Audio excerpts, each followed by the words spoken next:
and welcome back to my channel. Bonsoir et re-bienvenue sur ma chaîne. My name is Muriel and in this video I will be doing September's monthly reading wrap-up. This past month I read 9 books in total. I also went to the movies for the first time in a little over 3 years, but I'll get back to that a bit later. This time around I'm going to proceed just as I did in last month, reading wrap-up, i.e. I'll be going through the books I read by category of publication. First I'll be talking about the graphic books I read, then the non-fiction, and then I'll finish up with the fiction. So first I'm going to mention L'incroyable Histoire de la Médecine, i.e. the incredible history of medicine. Last month I read a book in the same collection, which was The Incredible History of French Literature, and I really highly enjoyed it. I thought it was really, really good. This, however, wasn't quite as good. So this is a book of graphic non-fiction about the history of medicine, in the West more specifically, so Western allopathic medicine. It doesn't go through the history of medicine chronologically, however, instead it takes a look at different domains of medicine and the related fields of the biological sciences that,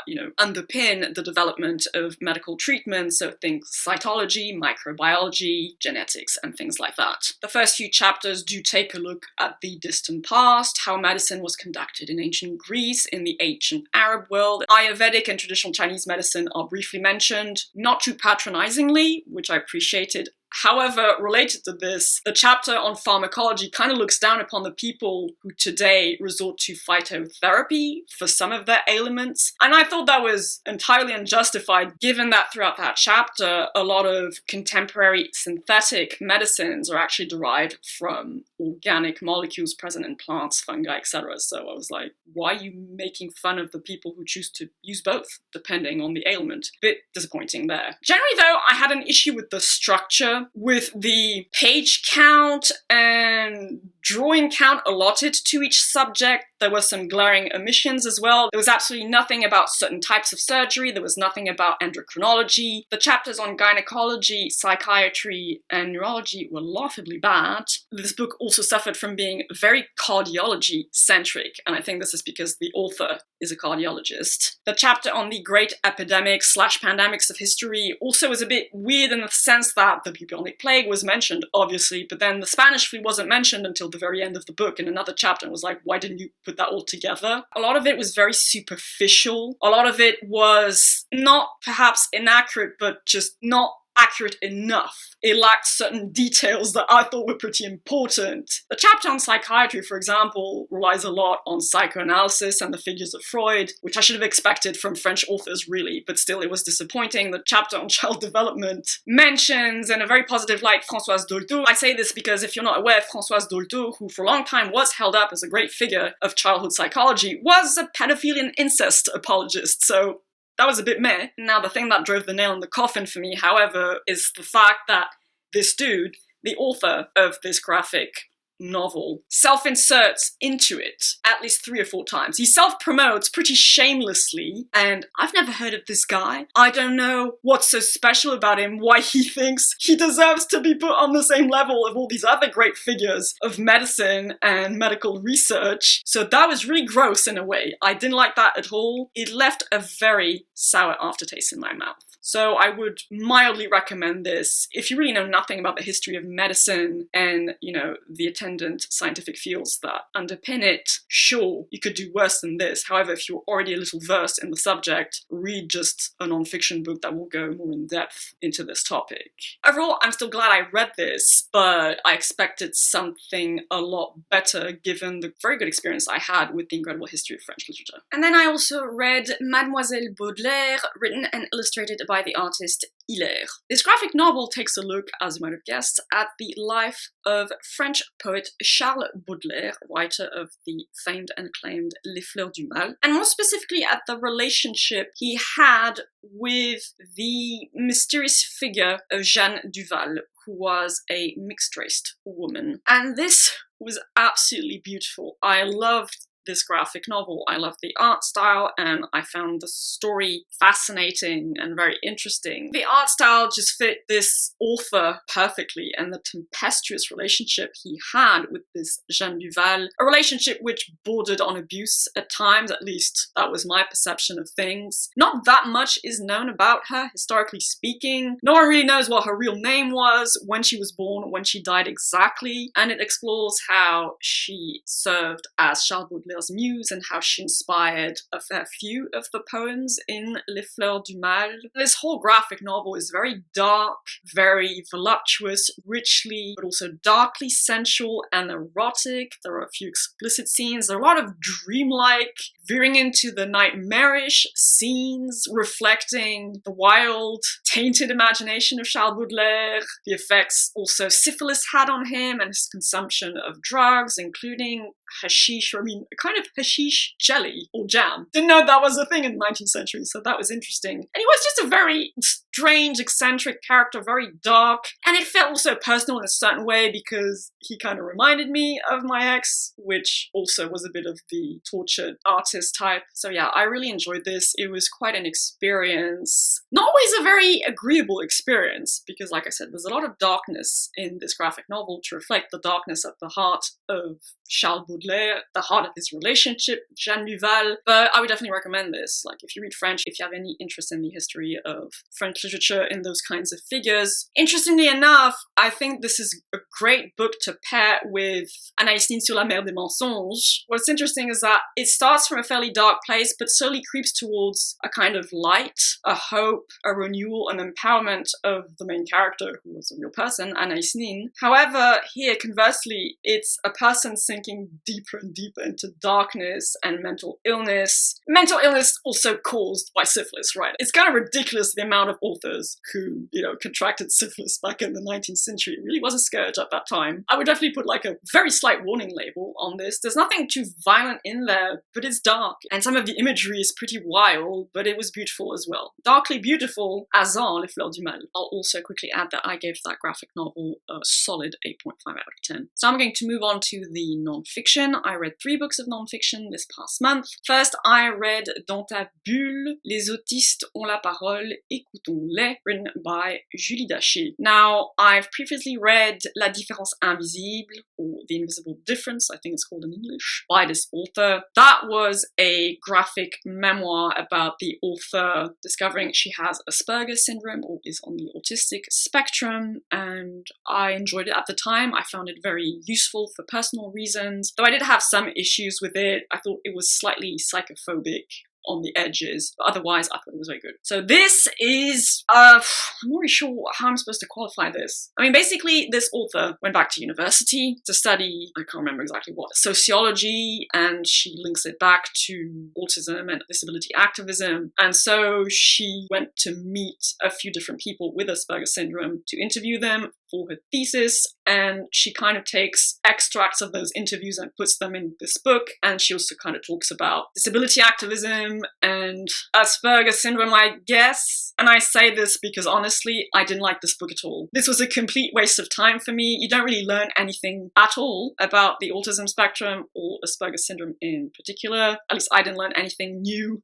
You'd learn a lot more just by going on the internet, to be quite honest. And this just reeked in the worst possible way of what I'm going to call SJW style identity politics. At this point, I'm so sick of them. I don't have any patience for that anymore. It talks quite a lot about disability activism. It's not my area of expertise at all. I don't have any particularly strong position on that either way. However, from the little I've read on the subject, I just don't personally agree that the medical model of disability is all trash or evil, as is clearly suggested in this book, and that the social model of disability is all right and is just good with a capital G, as is again very clearly suggested in this book. I just don't personally agree with that. I don't agree with this black and white view of things. I think both models offer useful ways of looking at disability for oneself and in society. But it just annoyed me because it just presents this without any kind of arguments to back it up, and you're just supposed to agree with the author. But what if you don't? How's that going to speak to you if you're just looking for information on Asperger's syndrome? I was like, what the hell is this? This is a tract about politics. This is not a non-fiction book about the autism spectrum.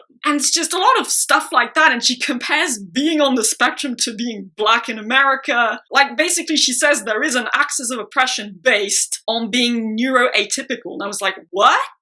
No, I don't agree with that. I just simply do not agree with that. I think that's just stretching the concept of axis of oppression to meaninglessness. Like, yes, there is discrimination against disabled people, whether physically disabled, cognitively disabled, or psychiatrically disabled, but I don't think it's an axis of oppression like sex is, or like race, ethnicity is, or like socioeconomic classes. I just don't personally agree with that. And I hated her tone throughout this book. It was way, way too familiar for my taste, not academically rigorous, and not that it necessarily needs to be that either, but it was just her personal musings on her political positions more than anything else. So yeah, massive fail, massive disappointment. Like, I already had a few issues with her graphic memoir, but now I just never want to read anything else by this author. It's just put me off so badly, so I would not recommend this at all if you're looking for information about the autism spectrum. And then I also read Gender Mosaic, Beyond the Myth of the Male and Female Brain by Daphna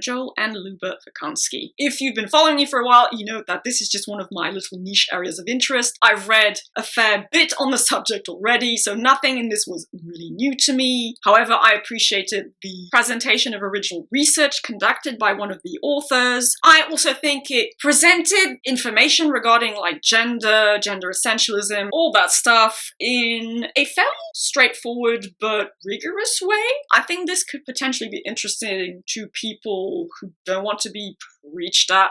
I mean, I don't think that delusions of gender or the gendered brain are preachy at all, but I guess I somewhat understand that some people might find it too radical in their somewhat blank slateist approach to gender. I won't even argue they are, but I guess I see how some people could think that. And this is less so, is how I'm going to put it. Though it is still against gender essentialism, it's still pro-gender abolition, but it might appeal to a slightly wider audience, maybe. Also, it's extremely short and it reads extremely quickly, and I even sticky noted a paragraph which kind of summarizes the main thesis of this book. The fact that gender is a myth doesn't mean it doesn't exist, and I definitely agree with that. I think perhaps that nuance isn't present enough in some of the other publications I've read before, and I think this, again, might make it more appealing to a wider audience. So the fact that gender is a myth doesn't mean it doesn't exist. It certainly does. Not as an intrinsic set of qualities, but as a social system that attributes meaning to sex, assigning different roles, status, and power to males and females. The system exerts an overriding influence on our lives, imposing a binary divide on a population of human mosaics. Because the main research thesis of one of the authors, Daphna, is that we're all made up, psychologically and neurologically speaking, of just different assortments of traditionally qualified male and female traits, or masculine and feminine traits. And so our minds and brains are just these beautiful, colorful mosaics of all these different kinds of traits, which, depending on time and culture, will be attributed traditionally to males or females. The only thing that prevented this from being a 10 out of 10 read for me is that, again, there's just this short chapter on gender identity. And as is commonly the problem with that concept is that it's not defined clearly, unlike sex and gender were at the beginning of that book. Again, you're left with this wishy-washy non-definition, which is just common in wider societal discourse now. I'll refer to what I said about Material Girls in last month's reading wrap-up, and that kind of undermines the entire thesis of the book. I was like, dudes, do you realize that what you're talking about there kind of goes against what you've been talking about regarding gender essentialism and gender abolition? That just doesn't work together. So why even introducing this? This introduces confusion and not specifically a counter argument, but it just undermines what you've been saying. So that was just incredibly frustrating. I feel like it's mandatory now for those kinds of researchers to pay a honorary nod to gender identity. And again, it just annoys me for very specific reasons. Apart from that though, it was a very good read, interesting, but again, nothing that was actually new to me. However, if you aren't as versed in the subject, I would definitely recommend picking that one up, especially given that it is that short. It's about 160 pages long. And then last week I was supposed to read Entangled Life by Mel Sheldrake, but the book just wasn't arriving through the post, so it has been pushed back to October. Instead, I read this, Sexus, Animalus, tous les goûts sont dans la nature by Emmanuelle Pouydebat. And it's also a very prettily, I might add, illustrated book about the sex lives of non-human animals. More specifically, though, the sexual anatomy and mating behaviors of non-human animals. There is a section about sexual behaviors that don't necessarily have to do with reproduction, so animal homosexuality, or I mean animal homosexual behaviors, animal pleasure, orgasms, and things like that, which is the stuff that interests me more overall. I would have preferred more of that and less of the very specific non-human sexual anatomy, but still it was very interesting and the illustrations were quite charming. I'll give you an example, something like that. I guess they're watercolors or aquaforte, I don't know. I now know a lot more than I ever thought I would about animal penises. And I guess animal clitorides, though, as is pointed out by the author, the sad thing, though this is slowly changing, is that for a long time, zoologists and ethologists were more interested in the anatomy and behaviors of male animals because for a long time, a lot of those fields were principally populated by male researchers. So, you know, given that women's sexuality is already something that took its sweet time to become interesting to scientific researchers, imagine the time it took and is still taking to analyze the same thing but in non-human females, right? So yeah, there just isn't as much information on non-human vaginas and clitorides as non-human penises.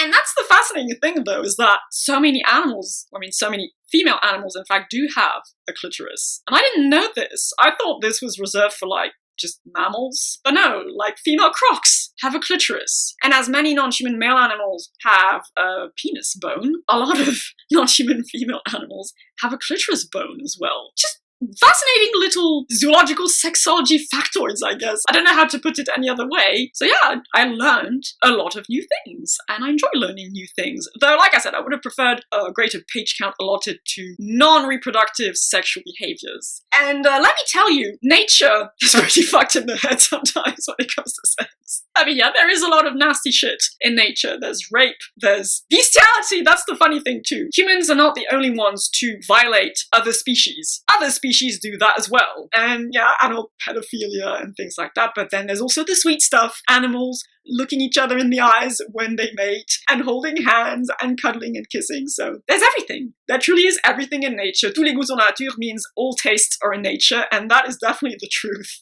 And the neat thing as well is that in addition to all the watercolor or aquaforte illustrations you have in this book, you also have very detailed illustrations of non-human junk. Some of which are pretty horrific looking, if I'm being perfectly honest. Like, think Nightmare Fuel. This one, for example, looks like a Dark Souls boss. Or, I mean, a Dark Souls enemy. If you've played that game, you know which one I'm thinking about. And this, first of all, can we take a moment to appreciate the anatomist, the zoologist, who looked through, I don't know, maybe not a microscope, but a magnifying glass to draw this. Can we just take a minute of silence to pay our respects to that poor soul? Because that is freaking nightmare fuel. Like, what the hell? Yeah, nature's weird sometimes. Weird, but also wonderful. And just to make it clear, I would definitely recommend that book if you have an interest in zoology and just fun, quirky animal facts. But now I'm going to move on to the fiction. First, I'm very sorry to say that I'm going to have to disappoint all you Arthur Conan Doyle fanbros and fangirls out there, because I read The Hound of the Baskervilles and didn't like it at all. It was just massively underwhelming to me. I was bored. Now, I'll introduce the very minor caveat that the week during which I read this, I was faring very poorly mental health-wise. September has been a very bad month for my mental health generally, but those first 2 weeks were particularly bad, and so my attention span was just MIA. I couldn't concentrate on anything. Everything was hard. I mean, everything is hard generally, but yeah, even reading was hard, and unless I have something which really sucks me in, I'm just going to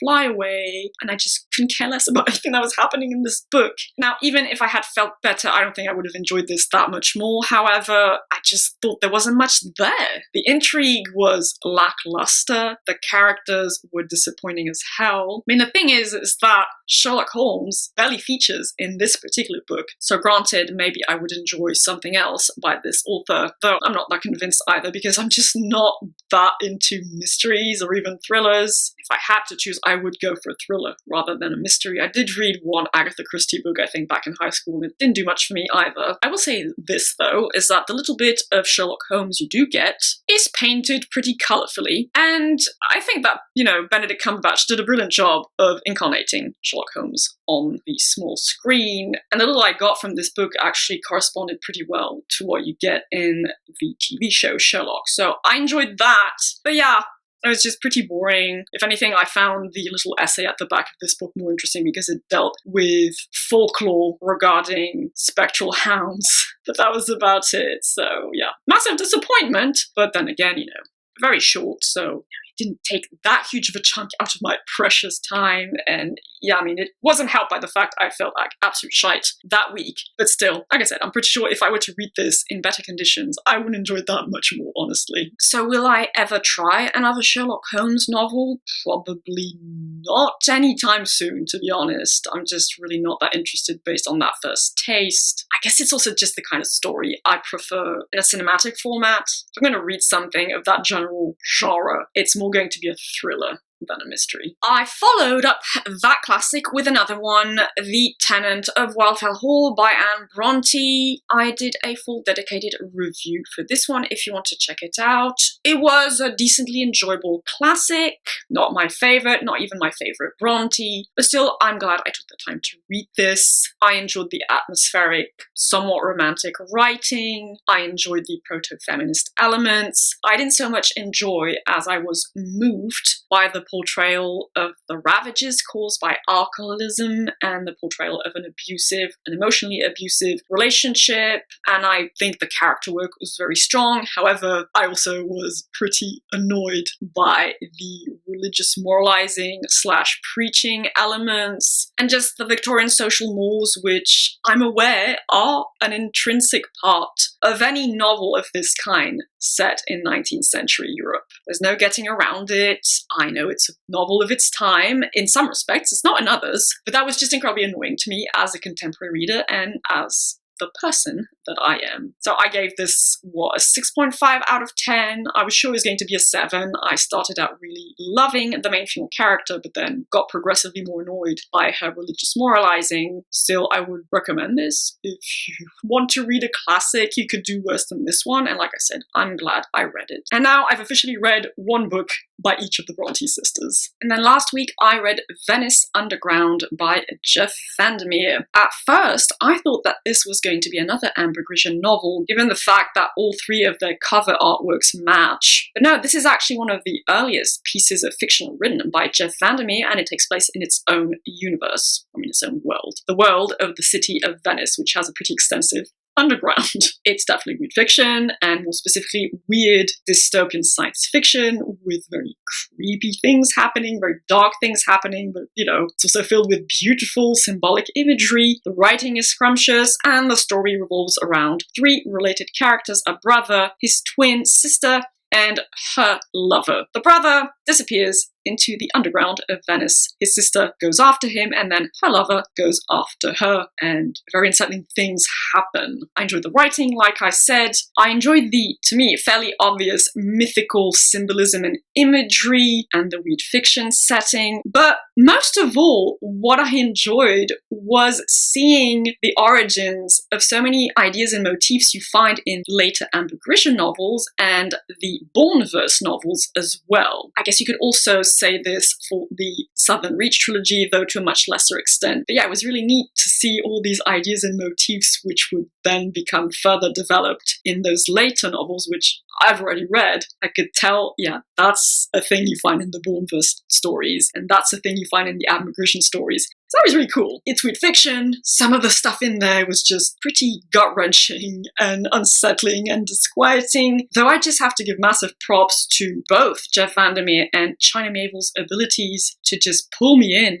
suck me in against my will into their worlds, into their stories. You just soaked and immersed in those settings, which is a great and marvelous thing in some respects, but it's also sometimes fairly horrific given the nasty things that often happen in those worlds and stories. And just to give you a little additional example of that scrumptious writing I'm always talking about when I talk about Jeff VanderMeer and China Miéville, I'm going to read out to you just one quote from Veniss Underground, which I found just so pretty and richly symbolic in its imagery. This is the dance you do not understand, a pattern that doesn't repeat itself enough times to instill its nautilus self in the grooves of your brain. I know, it really spoke to me. And then this week I finished out the month with The Priory of the Orange Tree by Samantha Shannon. One of the chunkiest standalones I've ever read, though it still doesn't beat The Mists of Babylon. That's like 1100 pages long. This was 804. So I'm going to do a full-length video review for this one. I won't go into too much detail here. Suffice it to say that I love this book for so much of it, but then was bitterly disappointed in some respects as well. I was disappointed by the ending and by the fact that some things were, in my opinion, left unresolved and uncompleted. And so when I turned the last page, I was just, oh, shite. This is not going to be an 8 out of 10, is it? No!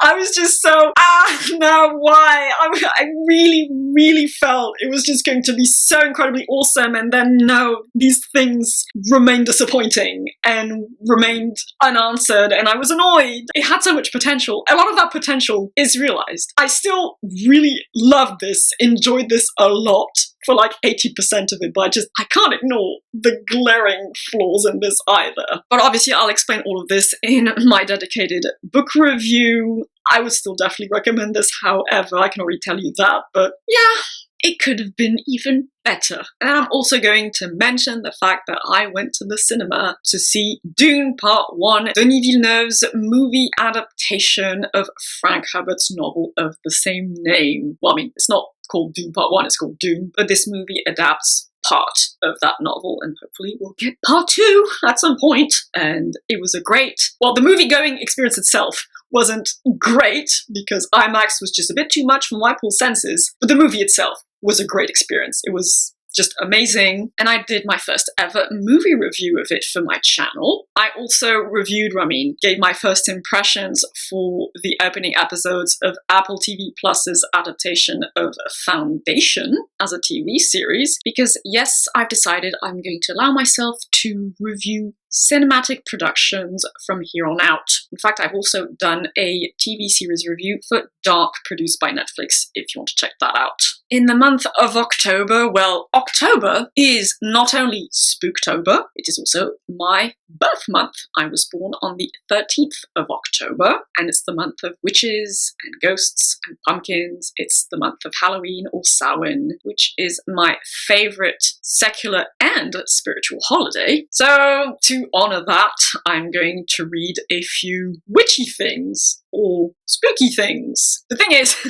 3 of the books I'm going to read in October literally have the word witch in their titles, so I thought that was cool. And obviously I drew my TBR on purpose to have it that way, but I was like, wait, I have 3 books with witch in the title. Obviously that goes on the October TBR, so I'm going to be reading The Dreams in the Witch House and Other Stories by H.P. Lovecraft, so I can round up my exploration of Lovecraftian fiction. I'm going to read The Year of the Witching by Alexis Henderson and The Witch's Heart by Geneviève Gornichek. I have no idea about the nationality of that author, but it sounds like she's Breton. And that apparently plays around with classical Norse mythology, and more specifically Angrboda, who was Loki's either mother or lover wife. I can't remember which exactly. And I'm going to finally read Entangled Life, written by Merlin Sheldrake, which is a book celebrating the wonderful world of fungi, because, you know, autumn is the season of mushrooms, or at least it's the season of the fruiting of a lot of mushrooms, I should specify. And also, given that I've actually past my second Booktube-versary, and that October is also my birthday month, given that I've had an influx of new subscribers. Thanks to all of you for that. I was thinking that perhaps I could do something a bit different, like a Q&A, or just if you have a specific video idea in mind, a tag you want me to do, or whatever. If you are subscribed to my channel, basically I'm asking just once, I never asked this, but could you actually leave a comment? If you watch this video, if you're interested, obviously leave a comment with like a suggestion or a question you would like to see answered about what I read, about my personal life within limits, obviously, and I'll see if there's enough interest, I'll do something with that. So yeah, I'm inviting you, even if you never leave a comment on my videos for whatever reason, I have no issue with that, please do, so I can, I don't know, do something to celebrate my second Booktube-versary and, you know, things of that general idea. I hope you all have a lovely day, evening, or whichever time of day you prefer. I hope September was a good reading month for all of you. I hope that it was a good month, just more generally, for all of you. Take good care of yourselves, and I shall see you reasonably soon in another video. Bye-bye!